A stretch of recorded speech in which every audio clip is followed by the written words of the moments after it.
So we have another question from ecology itself. Choose the correct succession type from the given options considering the sequence of different stages as below. So you have given some sequence of organism like crustose, foliose, moss, herb stage, shrub, र mesophytic tree stage लेखेको छ and there are some of the terms hydrospheres, amospheres, xerospheres, halospheres. So this is the question of from biological succession. Okay. Biological सक्सेसनको कुरा गरिराख्दाखेरि तपाईँलाई याद पनि आएको होला म एउटा सानो कुरा गरे भए if I'm telling you कि maybe after thousands of years the Sahara desert may develop to become a tropical rainforest. Maybe हाम्रो रारा लेक चाहिँ पछि गएर फरेस्टमा डेभलप हुन सक्छ. Will that be true? And it is quite possible. So biological सक्सेसनको सिधा सिधी मतलब के हुन्छ भा कि कुनै एउटा स्पेसिफिक ठाउँमा there is a natural development of natural हो त्यो natural development of series of biological community one after another until a stable community is reached. तर त्यो स्टेबल कम्युनिटी भनेको त्यसलाई हामीले क्लाइमेक्स कम्युनिटी भन्छौँ जुन चाहिँ फर्दर चेन्ज हुँदैन र it is in a perfect harmony with the existing environment. So एउटा पर्टिकुलर ठाउँमा जुन series of biological community one after another change भइराखेको हुन्छ बा till the stable community is attend त्यसलाई भन्छ हामीले बायोलोजिकल सक्सेसन. यस्तो किन हुन्छ यसका केही टर्म्सहरू तपाईँलाई याद गर्नुपर्ने हुन्छ बा म थोरै सबै कुरालाई रिकल गराउँछु है त. जब हामीले बायोलोजिकल कम्युनिटीको चेन्जेस हेर्छौँ बा अथवा बायोलोजिकल सक्सेसनलाई हेर्छौँ बायोलोजिकल सक्सेसनमा कुनै पनि यस्तो एरिया छ जहाँनिर कुनै पनि अर्गानिजम थिएन पुरा न्युड एरिया छ. त्यो भनेको त्यहाँनिरको जुन फिजिकल प्रोपर्टी छ त्यो फिजिकल प्रोपर्टीलाई कुनै पनि अर्गानिजमले त्यहाँ चेन्ज गरेको छैन. So it is a bare area, it is a sterile area, maybe it's a big rock area, maybe desert हुनसक्छ अथवा यस्तो पानी जहाँनिर कुनै अर्गानिजमै छैन बा राइट. र त्यसमा जुन पहिलो अर्गानिजम आउँछ होला त्यसलाई भन्छ हामीले पाइनियर कम्युनिटी. के भन्छ बा पाइनियर कम्युनिटी. यस पछाडि ग्रेजुअली एउटा कम्युनिटीले अर्को कम्युनिटीलाई रिप्लेस गर्छ. किन रिप्लेस गर्छ त्यो पनि म तपाईँलाई बताउँछु. र फाइनली जुन क्लाइमेक्स कम्युनिटी एटेन गर्छ त पाइनियर र क्लाइमेक्स कम्युनिटीको बिचको जति पनि कम्युनिटिजहरू बिचमा आयो बा त्यसलाई भन्छ हामीले ट्रान्जिसनल कम्युनिटिज भन्छौँ. So there is a pioneer community, the first community, the first biological community that is established in the Bear area. The stable community at the end is the climax community. र pioneer र climax को बिचमा जति पनि biological communitiesहरू intervene गर्छ त्यो भनेको transitional communitiesहरू हो. My dear, यो जति पनि biological communitiesहरू को जुन सिरिज हामीले हेर्छौँ so each of the biological कम्युनिटीलाई भन्छ हामी सेरल्स. ध्यान गर्नु भयो सेरल्स केही शब्दहरू छ जुन तपाईँलाई रिकल गर्नुपर्ने छ. र entire series of development of biological succession starting from pioneer to क्लाइमेक्सलाई भन्छौँ सियर. सो ध्यान दिनु होला सियरले प्रोसेसलाई बताउँछ एन्टायर बायोलोजिकल सक्सेसनको process from pioneer to climax. So that is sere. Seral भनेको त्यो इन्डिभिजुअल जुन सिरिज अफ बायोलोजिकल कम्युनिटिजहरू आएको छ सक्सेसनको दौरान सक्सेसनको प्रोसेसमा त्यसलाई भन्छ हामी सेरल्स. ठिक. जब हामीले सियरको कुरा गर्छौँ भनेको ओभरअल बायोलोजिकल सक्सेसनको प्रोसेसलाई so the sere can be either in the arid area त्यसलाई हामीले जिरो सियर भन्छौँ or it can be in water called as के त hydrosere. Please. So biological succession occurring in the arid area, sukha area, सजिलो भाषामा desert area, so that is xerosere. पानीमा छ भने हाइड्रोसियर। जेरो सियरको कुरा गर्दाखेरि it can be again of two types. If the biological succession is occurring on the bare rock, चट्टानमा, ठिक छ, सो द्याट इज लिथोसियर। र यदि स्यान्डतिर छ भइराखेको छ भने त्यसलाई हामीले स्यामोसियर भन्छौँ, स्यामोसियर भन्छौँ। यु मस्ट बी वन्डरिङ कि सर यस्तो बायोलोजिकल सक्सेसनमा यो कम्युनिटिजहरू वान आफ्टर अनदर चेन्ज हुनुहुन्छ, यसको कारण के होला? कारण यो हो बाबु कि जब कुनै एउटा बायोलोजिकल कम्युनिटी एउटा स्पेसिफिक साइटमा इस्टाब्लिस हुन्छ, ठिक छ कुरा, त्यसको इस्टाब्लिसमेन्टले त्यहाँको इन्भाइरोमेन्ट ग्रेजुअली चेन्ज हुन्छ। त्यसको इन्फ्लुएन्सले त्यहाँको इन्भाइरोमेन्टको मतलब भनेको त्यहाँको टेम्परेचर, त्यहाँको के भन्छ तपाईँको ह्युमिडिटी कन्डिसन, सोइलको टेक्सचरहरू चेन्ज हुन्छ। र त्यो चेन्जले गर्दाखेरि एक्जिस्टिङ जुन कम्युनिटी छ त्यो कम्युनिटीलाई अनफेभरेबल इन्भाइरोमेन्ट क्रिएट हुन्छ and that becomes favourable to the next community. क्या प्लिज ध्यान दिनु होला, त्यसलाई हामीले अहिले रियाक्सन भनेर पढौँला। क्या भनेको एक्जिस्टिङ बायोलोजिकल कम्युनिटीले जुन इन्भाइरोमेन्टल फ्याक्टर्समा मोडिफिकेसन ल्याउँछ त्यो मोडिफिकेसन उनीहरूको लागि चाहिँ इनअप्रोप्रिएट भइदिन्छ बिस्तारै, and that becomes appropriate favourable to the new community. क्या त्यही भएर त्यो पुरानो जुन एक्जिस्टिङ कम्युनिटी छ त्यो रिप्लेस भएर नयाँ कम्युनिटी डेभलप भइदिन्छ। So this is the basic concept. जस्तै यदि मैले यो अप्सन्समा हेरेँ भने, प्लिज केयरफुली सुन्नुभयो, यो अप्सन्सलाई हेऱ्यो भने जस्तै यो पहिला यो सिरिजलाई हेरौँ। यो क्रुस्टोज लाइकन, फोलियोज लाइकन, यो जुन स्टेजेसहरू देखाएको छ बा, so this is all the biological succession that is occurring at lithosere, occurring on भनौँ न रक्स, जसलाई हामी लिथोसियर भन्छौँ। र लिथोसियर भनेको it is a type of के त जेरोसियर। सो एन्सर यहाँ त जेरोसियर नै हो पक्कै पनि। तपाईँलाई याद होला लाइकन भनेको एउटा ड्युअल अर्गानिजम हो, which is a symbiotic association of algae र fungi. So there is a crust like lichen, crust like lichens, त्यसलाई हामीले क्रुस्टोज लाइकन भन्छौँ।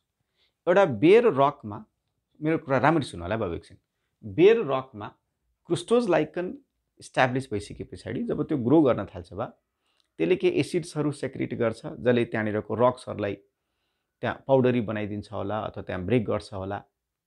पछि त्यो क्रिस्टलाइजनको डेथले गर्दाखेरि त्यहाँनिर के अर्ग्यानिक म्याटरहरू डिपोजिट हुन्छ होला, right. So with the time त्यहाँनिर यस्तो इन्भाइरोमेन्ट बन्छ जुन इन्भाइरोमेन्टले क्रुस्टोज लाइकनलाई अब फेभर गर्दैन, त्यहाँनिर फेभर गर्छ अर्को एउटा लाइकनलाई जसको नाम हो foliose lichen. So this particular community is been replaced by another community. So लाइकनकै अर्को फर्म हो जुन चाहिँ फोलियोज भनेको याद छ, त्यो भनेको त्यसको थ्यालसलाई तिमी यदि हेर्छौ भने त्यो लिफ लाइक ब्रड स्ट्रक्चर हुन्छ, त्यसलाई हामीले फोलियोज लाइकन भन्छौँ। एक दुईवटा इक्जाम्पल याद गर्दाखेरि चाहिँ बेस्ट हुन्छ। क्रुस्टोज लाइकनको इक्जाम्पलहरू तपाईँले पढ्नु भएको छ भने याद छ भने जस्तै ग्राफिसहरू, जस्तै लेकोनोराहरू। So this is crust like lichen. This particular crustose lichen make a favourable environment for foliose lichen. Please foliose lichen जस्तै फोलियोज लाइकनमा तपाईँले याद छ भने जस्तै पार्मेलियाहरू, जस्तै पेल्टिजेराहरू, Peltigera. So these are the some of the common example of foliose lichen. अब यो फोलियोज लाइकन जुन छ बा, त्यो फोलियोज लाइकनले अर्को एउटा इन्भाइरोमेन्ट क्रिएट गर्छ जहाँनिर मसको स्पोरहरू त्यहाँ डेभलप हुन सक्छ, त्यो मस स्टेज आइन्छ, मसहरू डेभलप हुन्छ भनेको द्याट विल कहीँ न कहीँ create a environment that is not favourable for foliose itself. यो लाइकनको लागि फेभरेबल नभएर अर्को कम्युनिटीको लागि फेभरेबल भइदियो क्या। पछि मस स्टेज पछाडि त्यहाँनिर हर्ब्सहरू केही ग्रो गर्ने होला, त्यस्तो खालको इन्भाइरोमेन्ट त्यहाँ क्रिएट भएको छ। र फाइनली एउटा यस्तो खालको कम्युनिटी त्यहाँ डेभलप हुन्छ बा जुन कम्युनिटी फर्दर चेन्ज हुँदैन, त्यो चाहिँ एउटा स्टेबल इन्भाइरोमेन्टको फर्ममा चाहिँ इस्टाब्लिस हुन्छ, and that is the climax community. So this was the story behind biological succession. So biological सक्सेसनमा एउटा बायोलोजिकल कम्युनिटीले अर्को बायोलोजिकल कम्युनिटीको लागि एउटा इन्भाइरोमेन्ट क्रिएट गराइदिन्छ। Is that okay? नाउ यहाँनिर मैले थोरै एउटा कुरा अझ तपाईँलाई रिकल गराउन खोजे भए बायोलोजिकल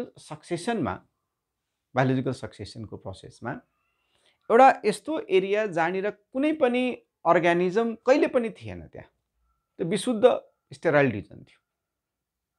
त्यहाँको फिजिकल इन्भाइरोमेन्टलाई कुनै पनि अर्गानिजमले मोडिफिकेसन गरेको छैन भने र त्यहाँबाट यदि बायोलोजिकल सक्सेसन सुरुवात भएको छ भने त्यसलाई हामीले के भन्छौँ? प्राइमेरी सक्सेसन भन्छौँ। के भन्छ बा? प्राइमेरी सक्सेसन भन्छौँ। सो प्राइमेरी सक्सेसन ध्यान दिनु होला। Sometimes what happen, because of any reason, maybe because of natural calamities like floods, landslides, overgrazing of animals, human activity, एउटा कम्युनिटी त्यहाँ इस्टाब्लिस पहिला थियो त्यो साइटमा, त्यो ठाउँमा, र द्याट गट डिस्ट्रोइड भनौँ न। अनि त्यहाँनिर न्युडेसन भइदियो। अब त्यहाँ त्यो बेर एरिया भइदियो। अब त्यहाँनिर फेरि सक्सेसन सुरुवात भइरहेको छ, biological succession. Now that kind of biological succession is called as secondary succession भन्छौँ हामी त्यसलाई। सेकेन्डरी सक्सेसनमा के ध्यान दिनुपर्ने हुन्छ हामीले कि त्यहाँको जुन फिजिकल इन्भाइरोमेन्ट थियो त्यो फिजिकल इन्भाइरोमेन्टमा पहिलाको अर्गानिजम, पहिलाको जुन इस्टाब्लिस्ड अर्गानिजमले के चेन्ज ल्याइसकेको छ बा, त्यहाँ के अर्ग्यानिक रिमेन्सहरू छ होला। त्यहाँ अलरेडी पहिला जुन इस्टाब्लिस्ड कम्युनिटी थियो बा त्यसको रिमेन्सहरू त्यहाँ छ होला, अर्ग्यानिक रिमेन्सहरू छ होला। जस्तै फर इक्जाम्पल एउटा फरेस्टमा फायर लाग्यो, आगो लाग्यो, त्यसको रिमेन्स त होला। त्यहाँ भेजिटेसन गइसकेको छ, भेजिटेसन चाहिँ सखाप भइसकेको छ बा, तर स्टिल त्यसको रिमेन्स त छ नि त, त्यहाँ के अर्ग्यानिक म्याटर त छ नि त्यहाँ। र त्यहाँबाट फेरि बायोलोजिकल सक्सेसन सुरुवात भयो भने त्यसलाई हामी के भन्छौँ? सेकेन्डरी सक्सेसन भन्छौँ। So that is called as के बा? Secondary succession. So very simple, primary and secondary succession. न यदि हामीले कुनै पनि बेयर एरियामा बायोलोजिकल सक्सेसनको स्टेपलाई हेर्छौँ भने there are some of the terms जुन तपाईँले बुझ्नुपर्छ बा, तपाईँको प्लस टूमा पनि मजाले फोकस गरेर लेखा होला। एउटा वर्ड छ, त्यसलाई भन्छ हामीले न्युडेसन भनेर। न्युडेसन, म शब्दलाई एकचोटि सर रिकल गरिदिन्छु, म धेरै लेख्दिनँ, खालि शब्दलाई रिकल गरिदिन्छु। न्युडेसनको मतलब हुन्छ development of nude area, bare area. जस्तै ठुलो ल्यान्डस्लाइड भयो, सबै भेजिटेसन सकिसक्यो, त्यो न्युड एरिया भइसक्यो। त्यहाँ फरेस्टमा फायर भयो, न्युड एरिया भयो। अब त्यहाँ बेयर एरिया भयो जहाँनिर अब कुनै पनि अर्गानिजम छैन, कुनै पनि लिभिङ अर्गानिजम छैन भने त्यसलाई हामी के भन्छौँ? Nude area. र त्यो प्रोसेसलाई भन्छौँ, त्यो डेभलपमेन्ट अफ न्युड एरियालाई के भन्छौँ? न्युडेसन। ठिक। अब त्यो न्युड एरियामा because of wind, because of air, because of water, त्यहाँनिर केही प्लान्टको स्पोर्स अथवा सिड आइदियो पहिलोचोटि। ध्यान दिनु होला। सो त्यो प्रोसेस जहाँनिर प्लान्टको सिड अथवा स्पोर्ट्सहरू आइराखेको छ भने, लुक एट दिस, अथवा कुनै बर्ड त्यहाँनिर माइग्रेट गर्यो, कुनै इन्सेक्ट त्यहाँ आयो बा, अथवा कुनै इन्सेक्टले के गर्यो भन्दाखेरि स्पोर्ट लिएर आइदियो अथवा सिड लिएर आइदियो अर्को ठाउँबाट। So that is called as invasion. So you know the word invasion, in भित्रिनु। भित्रेको जुन स्पोर छ अथवा सिड छ that developed into a plant.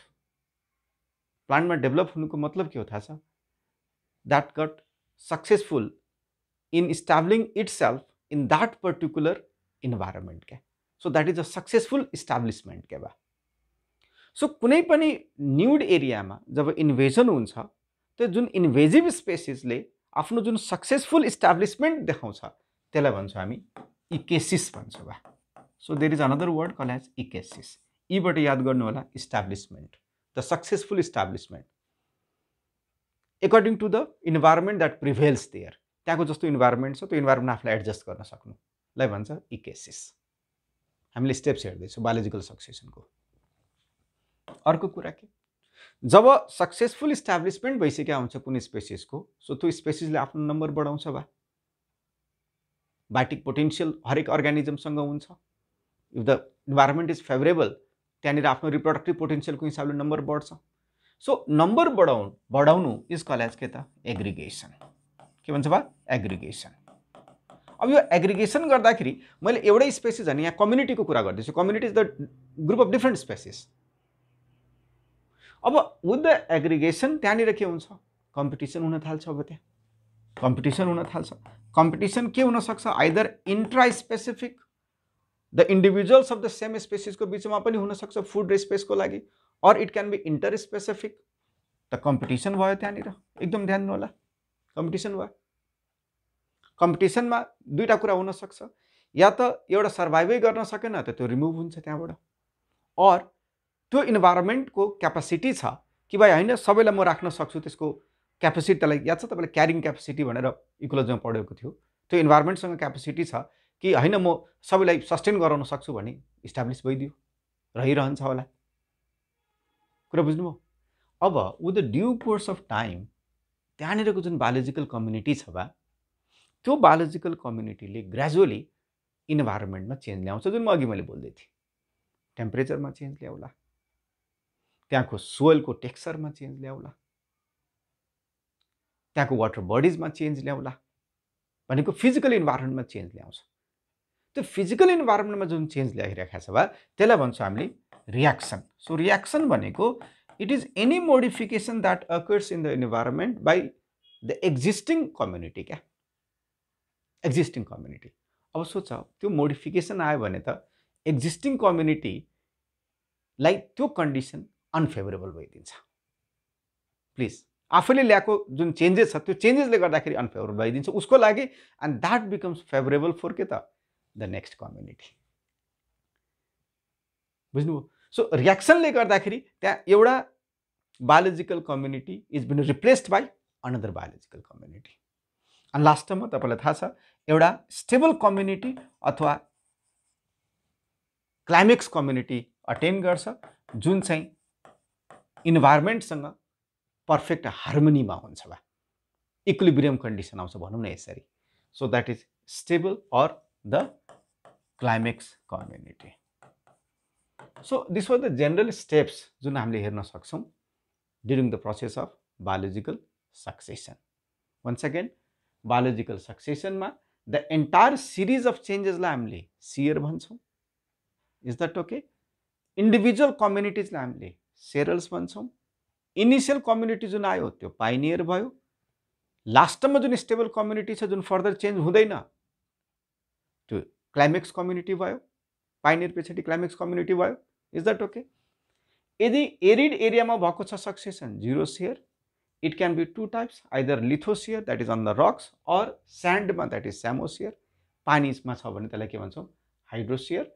यो जुन क्वेसनमा तपाईँले जुन सिरिज अफ अर्गानिजमको अथवा सिरिज अफ जुन यहाँनिर कम्युनिटिजको बारे यहाँ लेखाएको छ बा, now this is all the serals of the sere in desert, and that is के त जेरोसियर।